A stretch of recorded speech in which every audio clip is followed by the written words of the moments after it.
কিন্তু এমন কোন দল করবেন না যাতে বিবেকটা নষ্ট হয়ে যায়, মানুষ থেকে জানোয়ার হয়ে সে মুসলমান। কোথা সে মুসলমান যাদের ভয়ে কাঁপিত ধরণী, যাদের ভয়ে কাঁপিত ধরণী, শাসন করিত যারা দুনিয়া জাহান। কোথা সে মুসলমান, কোথা সে মুসলমান। যদি আসে চোর যদি পালায়া থাকে, চুরির বিচার হবে কেমনে? খুনি যদি পালায়া ভারতে মোদির বুকে থাকে, তাহলে আমরা বিচার করব কেমনে? ওকে তো আশাই লাগবে।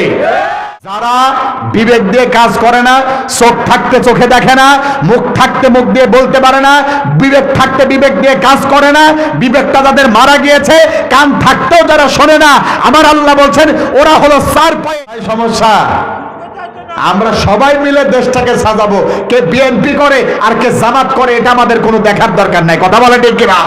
আমরা ইসলামটাকে প্রতিষ্ঠিত করব, কোরআনটাকে দিয়ে সংসদ ভবন চলবে, এটাই আমাদের একমাত্র কাম্য। কথা বলেন ঠিক কিনা?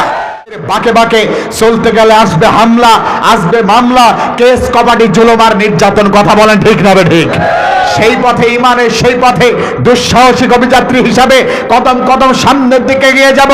দুনিয়ার কোন স্বৈরাচার, কোন বেঈমানের কাছে যেই মাথাটা ফজর, জোহর, আসর, মাগরিবের সাথে আমার আল্লাহর কাছে নত করেছি, এই মাথা দুনিয়ার কোন সরকারের কাছে নত আমাদের হবে না। রাজি আছেন কে কে? হাত তুলে দেখেন আল্লাহ। মরতে মরতে বেঁচে যায়। কথা বলেন ঠিক কিনা? আমরা আল্লাহর জন্য, কোরআনের জন্য হাজার বার মরতে রাজি আছি, এরপরেও কোন বাতিল, কোন স্বৈরাচারের রক্ত চক্ষুকে দেখে মাথা নত করতে রাজি আছে না। কখনো ঠিক না?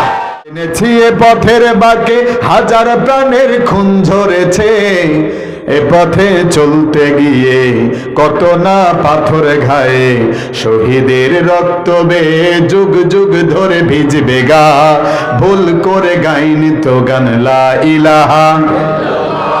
হামজার বুকে হিন্দাই চিরে কলিজা ছিঁড়ে খাই, খাবাবের কত রক্ত চুষেছে জ্বলন্ত কয়লায়।